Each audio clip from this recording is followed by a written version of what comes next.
안녕하세요. 오늘도 사연살롱을 찾아주셔서 감사합니다. 저는 결혼 문턱까지 갔다가 파혼을 하고 다시 싱글이 된 30대 여성입니다.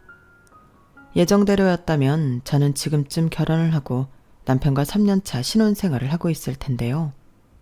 어쩌면 한 아이의 엄마가 되어 있을지도 모르겠어요.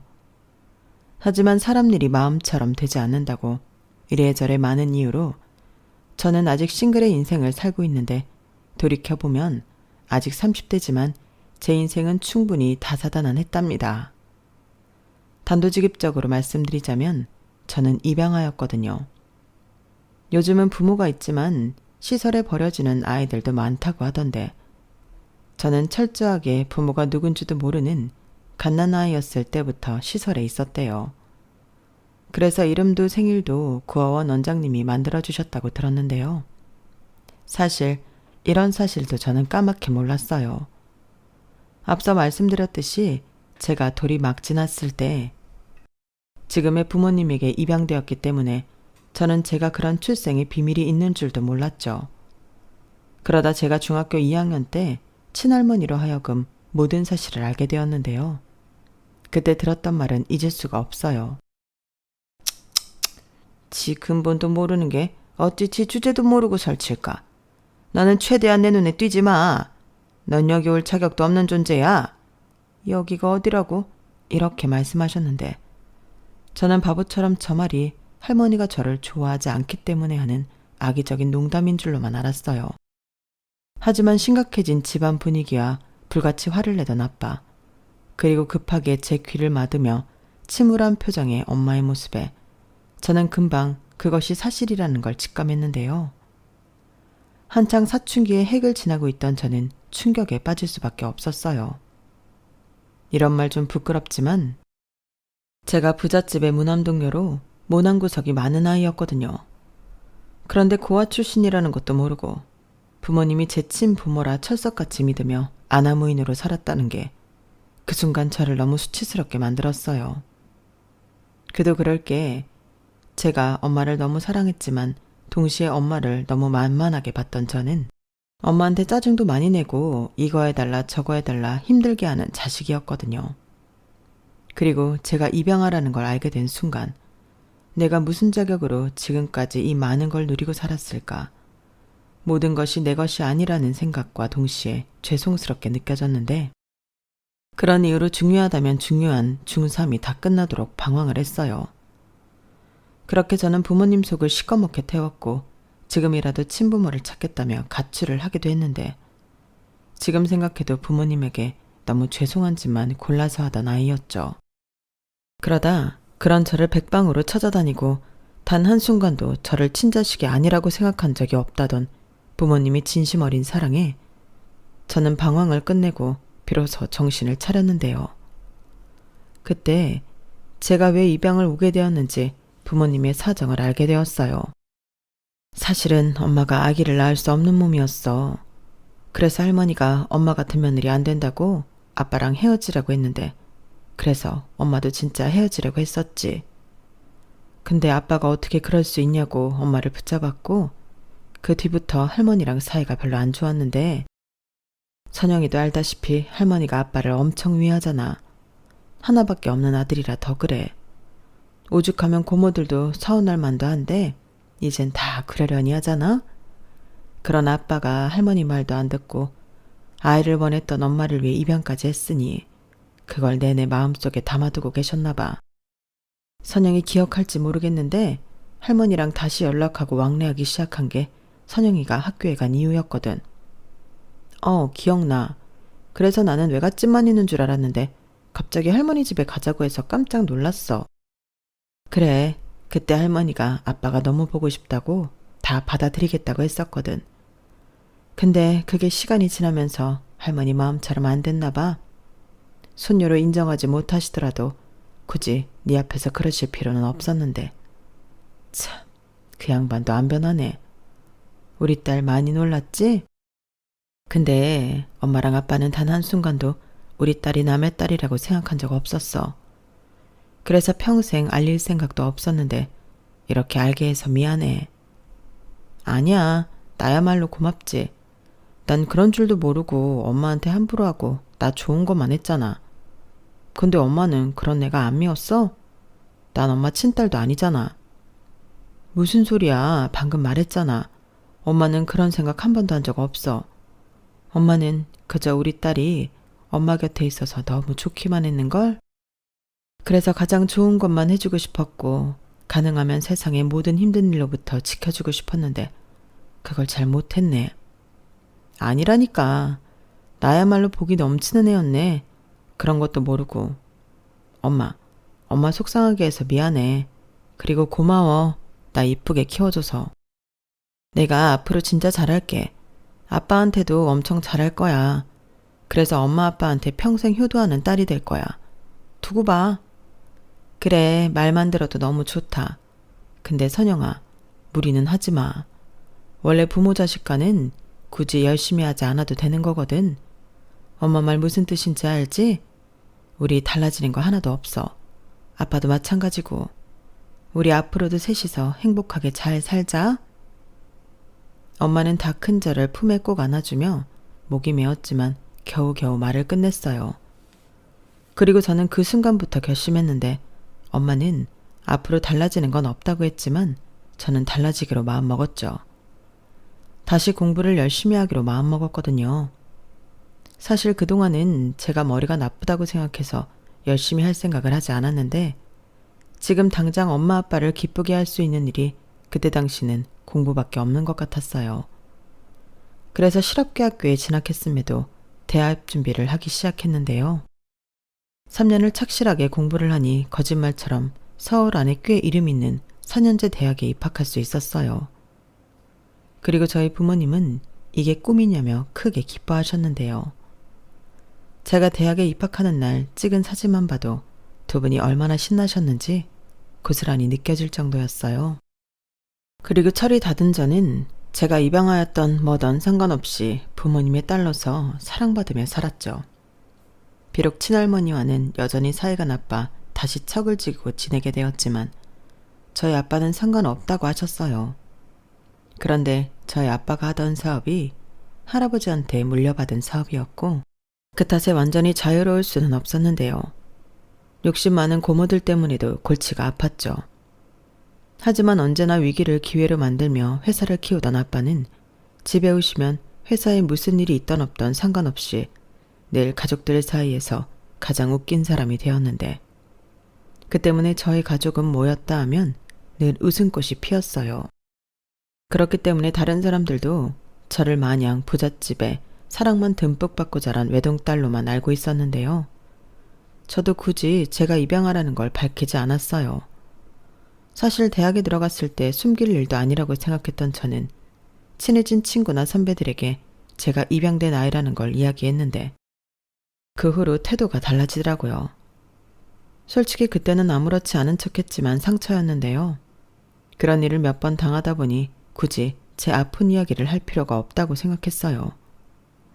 그리고 그런 불편한 말을 하지 않으니 저는 주변에 사람들도 많고 회사 생활도 아무런 문제가 없었는데 그러다 문제의 그 남자를 만나게 되었죠. 그 남자는 저희 회사 거래처 담당 직원이었는데 처음부터 묘하게 통했어요. 말도 잘 통하고 분명 업무 때문에 만났는데 시간 가는 줄 모르고 심지어 헤어질 때 아쉬운 마음마저 들더라고요. 그러다 그날은 그 남자 업무로 만나 이야기하고 바로 퇴근이라 어쩌다 보니 둘이 식사를 하게 되었어요. 그리고 그날 완전 눈이 맞아버렸는데요. 알고 보니 그 남자도 저한테 관심이 엄청 많았더라고요. 그래서 저를 만날 때면 늘 신경 쓰고 나왔고 업무상 미팅이라는 것도 있고 최대한 제 비위도 맞췄다고 했는데 저는 그게 저한테 잘 보이기 위함이 아니라 일을 잘 성사시키고 싶어 그런 줄 알았어요. 그런데 일과는 상관없이 저한테 잘 보이려 했다니 저는 그 남자의 솔직한 고백에 홀랑 넘어가고 말았는데요. 성인 남녀가 서로 호감을 갖게 되었는데 사귀지 않을 이유가 없었어요.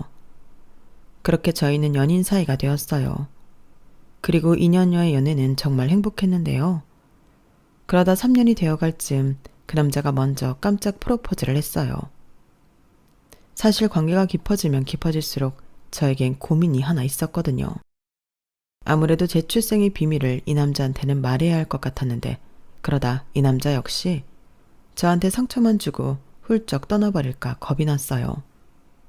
다른 사람들은 몰라도 사랑하는 사람이 제 출생의 비밀로 상처를 받는다면 그건 좀 많이 힘들 것 같았거든요. 하지만 피한다고 피할 수 있는 문제가 아니었기에 저는 큰맘 먹고 사실을 털어놓기로 마음먹었는데 그날 얼마나 긴장했는지 모릅니다. 저기 나 할 말이 있는데 내 프로포즈에 대한 답해주는 거야? 나 이럴 줄 알았으면 더 잘 꾸미고 올걸. 아니 그게 있잖아. 나 자기한테 해야 하는 말 있어. 그게 뭐냐면 뭔데 이렇게 뜸을 들여. 왜? 자기 집 망했어? 뭐? 갑자기 그게 무슨 말이야. 우리 집이 왜 망해? 농담이야. 자기가 하도 얼어있길래 그냥 해본 말이지. 뭔데? 나는 자기가 하는 말이면 다 상관없으니까 편하게 말해. 뭔데? 놀라지 마. 나 사실 우리 부모님이 친부모님이 아니야. 아기 때 입양됐어. 뭐? 그게 정말이야? 나도 중학교 때 알았는데 엄마가 아이를 낳지 못해서 나를 입양하게 됐대. 근데 난 진짜 그런 건 생각도 못할 정도로 사랑만 받고 컸거든. 자기 많이 놀랐지? 남자친구가 된 그 남자는 제 말에 꽤나 놀란 듯 바로 대답하지 못했어요. 하지만 이내 방긋 웃으며 그랬구나. 자기 부모님 정말 대단하시다. 존경스러워. 라고 했는데요. 그 후에도 자기는 제가 입양하건 친자식이건 상관없다고 했어요. 그러면서 또 그딴 게 뭐가 중요해. 내 앞에 있는 이선영이라는 사람이 제일 중요하지. 다른 사람들은 자기 조건이 너무 좋으니까 나더러 집안 보고 만나냐고 하지만 나는 진짜 순수하게 자기가 좋아서 만났어. 근데 오히려 자기가 그런 비밀이 있다고 하니까 더 홀가분하다. 그럼 이젠 내가 내 마음이 진실하다는 걸 사람들한테 증명할 수 있잖아. 라고 했는데 그 말을 들었을 땐 저 역시 세상을 다 가진 듯 기뻤어요. 그래서 내가 남자 하나는 정말 잘 만났구나. 집에 가서도 부모님에게 자랑할 정도였는데요. 그 후 예비씨 댁에 인사를 갔을 때도 예비씨 부모님은 저를 정말 환대해 주셨어요. 그리고 예비씨 어머니는 당신 아들한테 들었다며 저희 부모님은 정말 대단하신 분들이라고 평생 잘해드려야 한다고 말씀하셨는데 어찌나 인자하시고 사랑이 넘치시는 분이었는지 이런 집이라면 하루라도 빨리 시집와서 한 가족이 되고 싶은 심정이었어요. 그리고 상견례 겸 양가 가족들이 모여 가볍게 식사를 하기로 한 날이 있었는데 분위기가 정말 좋았죠. 부모님들끼리도 나이대가 비슷해서 대화가 잘 통했거든요. 게다가 예비 시아버님도 작긴 했지만 사업을 하고 계셨는데 그렇기 때문에 더 잘 통했던 것 같아요. 그렇게 저희는 양가가 허락한 예비 부부였고 시댁에서는 하루빨리 날을 잡아 결혼시키자고 했지만 저희 부모님이 이렇게 갑자기 딸을 뺏어가면 너무 서운하다고 한 6개월 뒤쯤에 날을 잡자고 하셨어요. 그러자 예비 시아버님이 아니 우리가 뭐 영영 딸을 뺏겠다는 것도 아닌데 너무하시네. 저는 하루빨리 며느리 보고 싶은데요. 라며 농담 반 진담 반 너스레를 떨었고 저희 아빠는 허허 호탕하게 웃으며 아직 제가 마음의 준비가 안 돼서 그래요. 아들만 둘인 사도는 딸 가진 아빠 마음 아마 모르실 겁니다. 이해 좀 해주세요. 안 그러면 식장에서 제가 눈물바다를 만들지도 몰라요. 이렇게 말씀하시며 다시 한번 분위기를 띄우셨는데 모두 웃으며 그러자고 했죠. 솔직히 저는 저희 부모님 마음은 충분히 이해하지만 남자친구가 주었기에 빨리 결혼하고 싶은 마음이었는데 어쩌겠어요. 저를 너무 사랑하는 저희 부모님이 조금만 더 함께 있자고 하시는걸요. 하지만 그게 나중엔 신의 한 수로 제 인생을 구했는데요. 그렇게 저희는 조금씩 결혼 준비를 하며 마지막 연애라고 생각하고 그 기간을 즐겼어요. 여행도 다니고 둘이 같이 운동도 하며 결혼 후 같이 하면 좋을 취미도 만들려 했는데 이 모든 게 결혼을 준비하는 과정이라고 생각하니 너무 재밌더라고요. 그리고 그때는 남자친구와 사이가 더욱 애틋해져서 헤어질 때마다 그런 곤욕이 없었는데 그렇기 때문에 저는 결혼해도 행복할 거라고 믿어 의심치 않았죠. 주변에서도 둘이는 너무 죽이 잘 맞아서 재미있게 잘 살 거라고 했거든요. 하지만 이 모든 건 사실 가짜였는데 저희 집 배경과는 무관하게 저만 사랑할 거라고 생각했던 그 남자는 제가 만난 사람 중에 최악의 인간이었어요. 그걸 알게 된 배경에는 저희 아빠의 사업이 힘들어지면서부터였는데 저희 아빠 말로는 사업이라는 게 늘 위험의 요소를 안고 하는 거라고 하셨지만 그때는 무언가 확실하게 달랐어요. 아빠가 집에 못 들어오는 날도 많았고 아빠를 찾는 전화가 집에까지 왔었는데 저도 엄마도 이런 적이 없었기에 이번에는 무언가 다르다고 체감하고 있었어요. 게다가 그 시점이 제가 결혼을 앞두고 있었기에 엄마도 잔뜩 신경을 곤두세우고 계셨는데 저는 신경도 쓰지 말라고 했어요. 엄마, 내 결혼은 내가 알아서 할 거니까 엄마는 아빠만 신경 써도 돼. 우리는 우리 힘으로 결혼식 할 거야. 이미 영훈 씨랑도 얘기 다 끝냈어. 정말? 아니 그런 중요한 문제를 언제 둘이 상의를 했어. 그리고 아무리 그래도 하나밖에 없는 자식을 맨손으로 시집 보낼 수는 없지. 누가 맨손으로 시집 간대. 그동안 내가 모은 돈 있잖아. 양과 똑같이 손 안 벌리고 우리 둘이 번 걸로 시작하면 누가 뭐라고 할 사람도 없지. 우리 그렇게 할 거야. 그러니까 엄마는 괜히 나 시집 보내야 하는데 아빠 힘들어졌다고 바가지 긁지 말라고. 너도 참 엄마가 언제 아빠 바가지를 긁었니? 이런 일은 처음이라 엄마도 불안하고 답답해서 그렇지. 알아. 사실 그건 나도 마찬가지야. 아빠가 너무 힘들 것 같아. 이거 다 고모들이랑 할머니 때문이지? 뭐? 누가 그래? 아니야. 됐거든. 나도 다 알거든. 아빠가 나한테 사업 물려줄까봐 할머니가 나선 거잖아. 지난번에 아빠가 통화하는 소리 들었어. 할머니도 참 별 걱정을 다 해. 누가 물려받는데? 그걸 언제 들었어. 하여간. 그래도 너는 나서지 마. 할머니 그러는 거 하루 이틀도 아니고 아빠가 알아서 할 거야. 니네 아빠 능력 있는 사람이니까. 맞아. 우리 아빠 다들 금수저라고 날로 부자 됐다고 하지만 할아버지 사업 이만큼 성장시킨 건 순전히 우리 아빠 능력이지.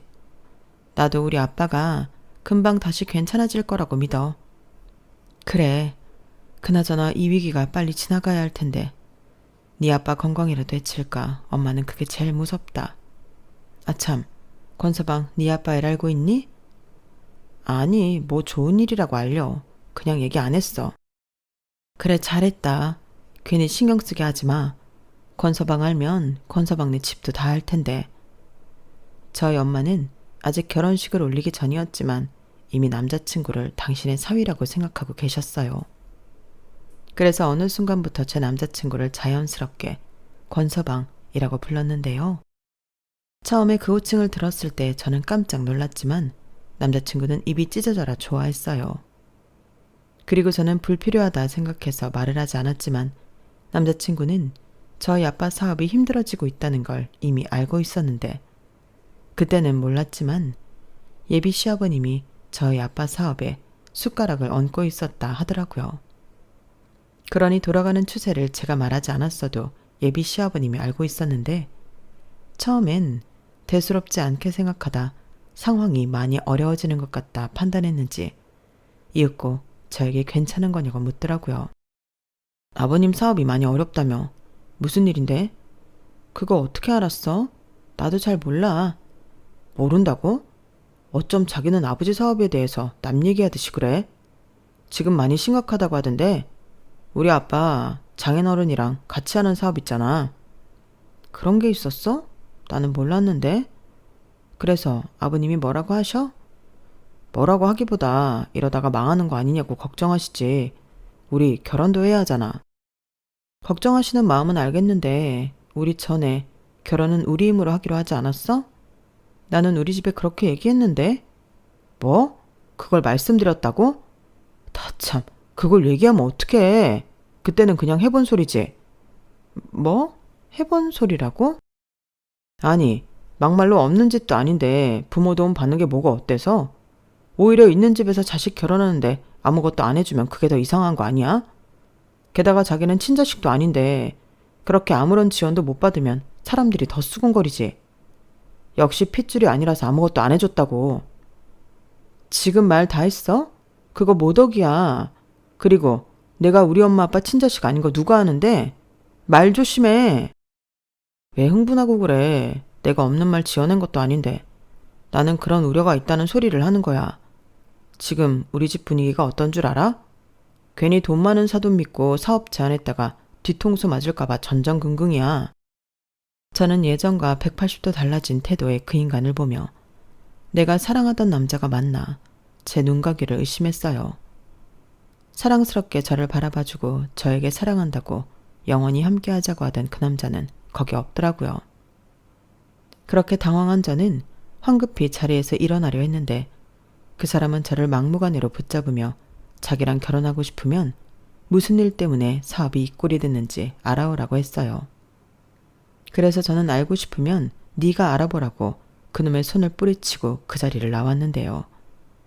집에 돌아오는 내내 심장이 얼마나 뛰었는지 집에 오자마자 엄마를 보고 눈물이 터지고 말았어요.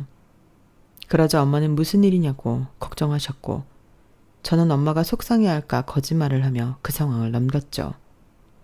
하지만 내심 속으로 이런 상황에 달라진 남자친구의 태도에 저는 결혼은 다시 한번 생각해보는 게 좋지 않을까 판단했는데요.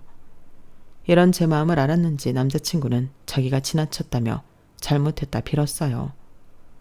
제가 전화를 받지 않자 문자와 음성 메시지로 자기도 너무 걱정이 되고 결혼 준비로 예민해져 있어서 말이 헛나갔다며 앞으로는 조심하겠다고 하더라고요. 하지만 말이라는 게 그렇게 쉽게 주워 담을 수는 없잖아요.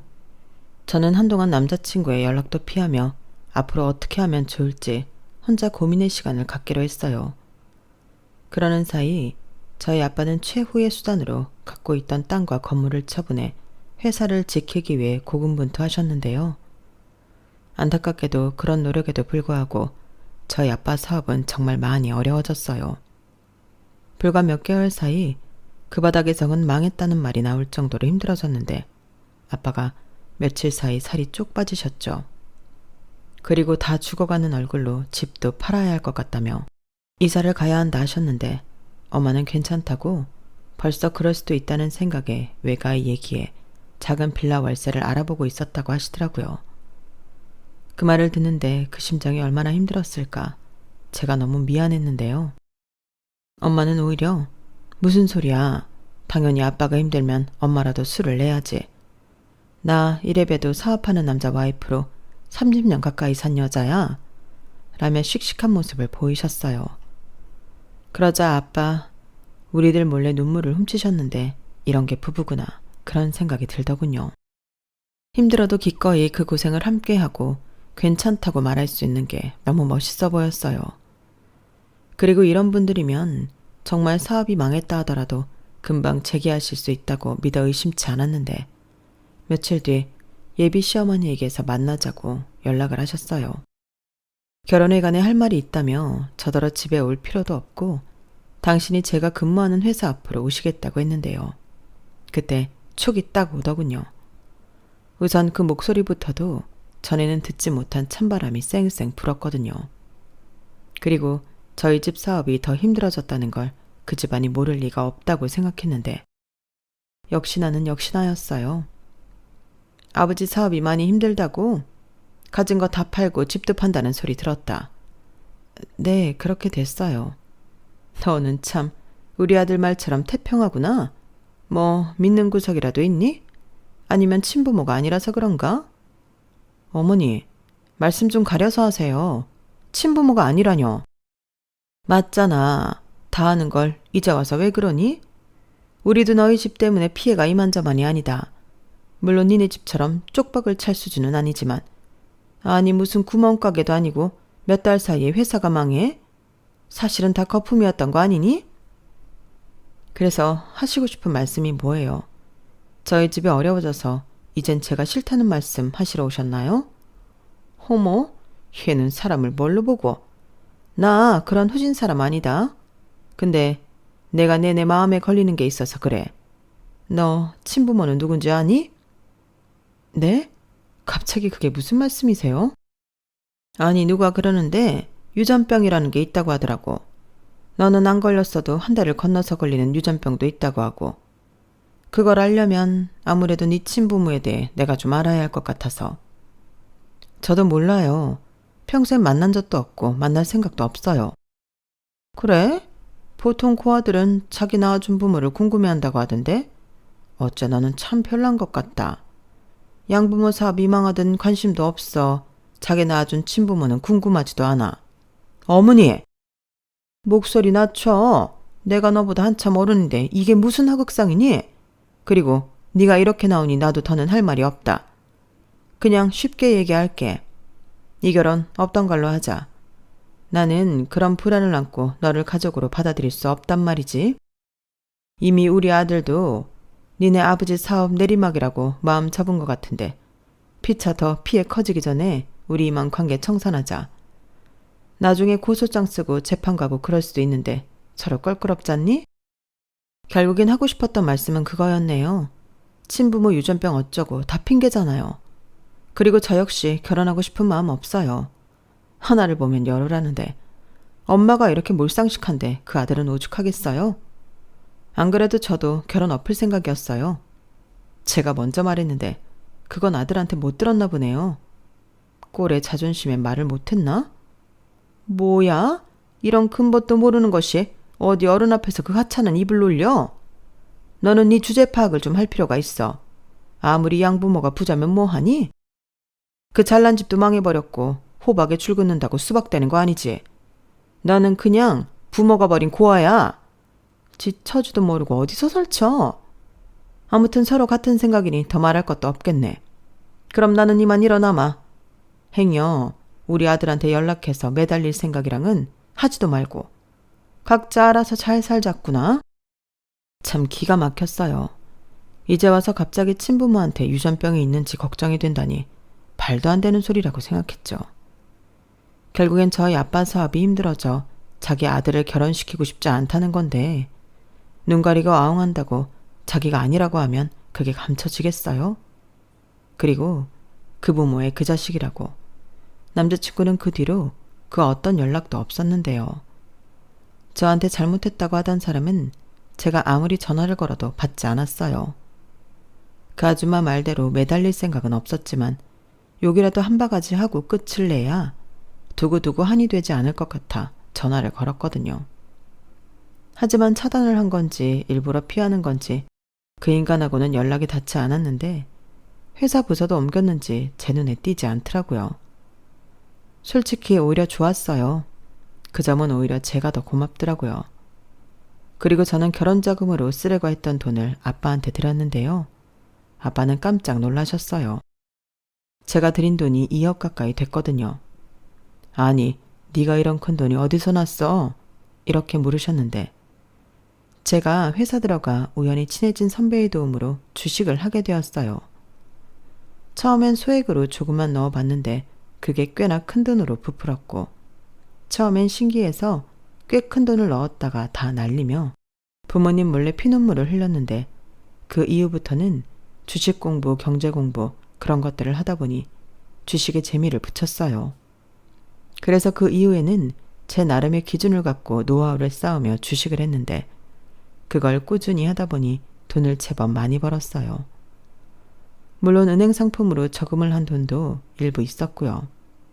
그렇기 때문에 빌어먹을 남자친구가 땡전 한 푼 없다고 해도 제 힘으로 결혼을 준비할 생각까지도 있었는데 그 인간은 철저하게 제가 아닌 제 배경에 침을 흘렸던 거고 이렇게 그 쓰레기 인간들을 거를 수 있게 되어 저는 오히려 잘 되었다고 생각했는데 그 인간들이 저와 저희 가족의 애군이었던 건지 그 인간들이 자기들이 알아서 쓱 빠지자 저희 아빠 사업은 다시금 활기를 찾기 시작했어요. 그건 저희 아빠한테서 회사를 뺏어가려던 고모랑 고모부들도 어쩔 도리가 없었는데 저희 아빠와 오랜 기간 거래했던 사람들이 저희 아빠를 돕기로 마음을 먹었다며 물신양면으로 돕기 시작하셨거든요. 평소 사업을 하시긴 하지만 돈보다 신용과 신뢰를 목숨보다 더 중요하게 생각했던 결과였는데요. 거짓말처럼 아빠의 사업은 빠른 시간 회복세로 돌아섰어요. 그 덕에 이사도 가지 않아도 되었고 아빠는 더욱 당찬 모습으로 회사를 살리셨는데 그러면서 제가 파혼하게 된 경위를 알게 되었죠. 결혼이 집안 내 집안의 문제이니만큼 저는 제가 모은 돈을 들이며 파혼하게 된 모든 이야기를 자세히 말씀드렸거든요. 그러자 저희 부모님은 전에 회사가 어려웠을 때보다 더 많이 표정이 좋지 않았는데요. 이런 이유 때문인지 저희 아빠는 누구나 실수를 한다며 용서를 미덕으로 알던 것과는 다르게 철저하게 복수를 하기 시작했어요. 예비 시아버지였던 그 남자의 집안에도 큰 어려움을 선물하기로 하신 거죠. 같이 하던 사업은 물론이고 아빠와 호영호재하던 분들에게도 언지를 한 모양이었는데 원래도 작은 회사라 자금이 막히면 언제든 휘청할 곳이었다며 소위 말해 돈줄을 막으셨다 하셨어요. 내 새끼 등에 칼을 꽂았으니 나도 똑같이 해야지. 어디 그 양반 위기대처 능력이라 한번 보게. 이렇게 말씀하셨는데 한 달도 되지 않아 그렇게 연락이 되지 않던 그놈에게서 연락이 왔어요. 아주 태연하게 잘 지냈어? 나는 자기 못 잊어서 그동안 힘들었어. 라고 개소리를 하기 시작했는데 어이가 없어서 웃음이 먼저 튀어나오더라고요. 나는 잘 지냈지. 왜? 우리 집 망해서 못 지낼 줄 알았는데 실망했어? 무슨 소리야. 아빠한테 들었어. 회사 다시 잘 풀렸다며? 역시 우리 장인어른 대단하시다. 웃기고 있네. 누가 장인어른이야? 우리 관계 청산하지 않았나? 무슨 소리야. 나는 그런 적 없어. 전에 우리 엄마가 찾아간 것 때문에 그런가 본데 나 그 일로 엄마랑 엄청 싸우고 연 끊겠다고 난리도 아니었다니까. 아, 그래? 근데 이제 와서 그걸 왜 나한테 얘기해? 나는 그때 이미 모든 걸 끝냈어. 너는 전화도 안 받았잖아. 그때는 내가 너무 힘들어서 미안해. 그래도 내 진심은 믿어줘. 나 자기 사랑해. 사랑 같은 소리 하네. 됐고 용건이 뭐야? 용건 없으면 헛소리 그만하고 전화 끊고. 저기 당연히 용건은 자기한테 내 마음 전하는 거지. 근데 우리 아빠 사업이 요즘 정말 힘들거든. 우리 아빠 말로는 장인어른이 개입을 하신 것 같다고 하던데? 어머, 우리 아빠가? 누가 그래? 그래, 당연히 아니겠지. 근데 말이야, 자기가 장인어른한테 말씀 좀 드려서 우리 좀 도와주시면 안 될까? 우리 진짜 이번에 힘들어서 집도 절도 다 뺏기게 생겼거든. 저런, 그때 어머님 말씀으로는 꽤 건재하다는 데 말씀하셨는데 그것도 아니었나 보구나. 말은 해볼게. 근데 기대는 하지 마. 우리 아빠도 이번에 느낀 게 좀 많으신 것 같더라고. 자기야, 미안해. 우리 부모님도 굉장히 미안하게 생각하고 있어. 그리고 우리 결혼 다시 해도 좋다고 하시는데. 웃겨. 결혼을 다시 하자고? 친부모한테 유전병 있으면 어쩌냐고 자기는 불안해서 못 시킨다고 하시더니 왜 갑자기 마음을 바꾸셨지? 절대 우리 집 때문에 파혼하는 거 아니라고 목에 핏대까지 세우셨는데 진짜 모냥 빠진다. 자기야, 자기라고 부르지 마. 소름 끼치니까. 나는 그때 분명히 봤어. 너랑 니네 엄마가 어떤 사람인지. 근데 그걸 다 봤는데 다시 너랑 결혼을 하라고? 너는 내가 그렇게 무식해 보이냐? 나 너보다 더 좋은 대학에 더 좋은 회사 다녀. 까먹지 마. 아, 그리고 하나 더. 나는 나를 무척 사랑하는 부모님도 계시고 우리 집은 여전히 부자야. 근데 너는 뭐지? 어디서 상대도 안 되는 게 설쳐? 야, 말이 너무 심하잖아. 돈 있으면 다야? 너는 친자식도 아니잖아. 닥쳐. 누가 뭐라고 해도 나는 우리 부모님 자식이고 나더러 말이 심하다고 하는데 니네 엄마도 나 찾아와서 똑같이 말했어. 그래서 되돌려준 것뿐이야. 그러니 다시는 전화하지 말고 니네 부모랑 잘 지내. 아, 그때 어머니가 그러셨는데? 각자 잘 살자. 저는 전화를 끊고 너무 통쾌해서 하마터면 소리를 지를 뻔했어요. 그 인간 전화번호는 차단해버렸는데 1년도 되지 않아 그 집안 망했다는 소식을 아빠를 통해 듣게 되었죠. 그때 저희 엄마는 그래도 한때 가족이 되자고 한 사람들인데 씁쓸해 하셨고 아빠는 그럴 거 없다고 저런 집안에 우리 딸을 시집 보냈으면 어쩔 뻔했냐고 하셨는데요. 그렇게 다시 저희 집안 여전히 풍족하게 잘 지내고 있어요. 저희 가족을 위협하던 고모랑 고모부 그리고 할머니에겐 아빠가 그에 맞먹는 대처를 했다고 했는데 할머니랑은 영영 연을 끊었다 하더라고요. 그래서 나중에 할머니가 돌아가셨다고 연락이 와도 상주는커녕 손님으로도 갈 생각이 없다고 하셨는데요. 고모들에게도 할아버지가 물려주셨던 회사 자본을 똑같이 나눠먹고 떨어지라고 줘버렸다 하더라고요. 앞서 잠깐 말씀드렸듯이 할아버지가 아빠에게 회사를 물려주실 때는 큰 회사가 아니었거든요. 그렇다고 자금이 아주 많은 것도 아니었는데 그래서 그 돈을 고모 셋에게 나눠가지고 주니 정말 얼마 되지 않았다고 했어요.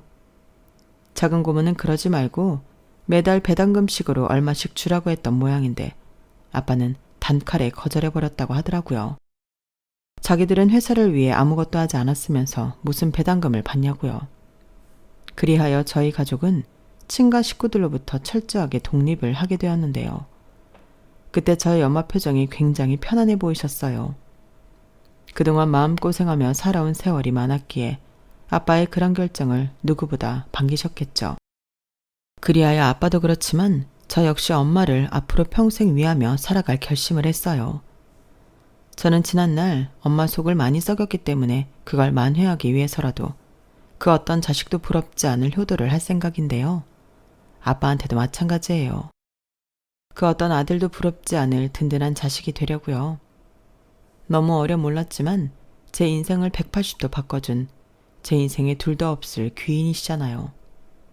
그리고 저를 단 한순간도 남의 자식이라 생각하지 않으셨던 것처럼 저 역시 제 인생의 부모님은 두 분이라고 생각하고 평생토록 감사한 마음 담아 두 분과 함께하고 싶어요. 이미 너무 많은 걸 받았고 누리고 있는 저지만 앞으로는 제가 두 분에게 많은 걸 드리고 누리게 해드리고 싶거든요. 그리고 끝으로 작은 소망이 있다면 시간이 많이 걸려도 좋으니 제 인생에도 제 배경이 아닌 저라는 사람을 순수하게 생각해줄 동반자를 만나고 싶은 바람이 있는데요. 사이가 너무 좋은 부모님이 돼서 자라 더 그런 것 같아요. 기쁜 일도 힘든 일도 슬픈 일도 어려운 일도 함께 할 수 있는 동반자를 만난다는 건 너무나도 멋진 일인 것 같거든요. 그러기 위해 저는 앞으로 사람 보는 눈을 더 키우고 더 멋진 사람이 되고자 노력하겠습니다. 그 전까지는 일단 우리 부모님과 더 멋진 추억을 많이 만들고 싶네요. 이상 제 사연은 여기까지예요. 아직 세상을 오래 살진 않았지만 제 인생이 참 다이나믹하죠. 세상은 공평하다고 했는데 앞으로의 제 인생은 평탄하고 행복하길 바라봅니다. 지금까지 제 사연 끝까지 들어주셔서 감사해요. 늘 건강하시고 행복하시길 바라며 저는 이만 물러가겠습니다. 오늘 하루도 좋은 일만 가득하시길 바라며 안녕히 계세요.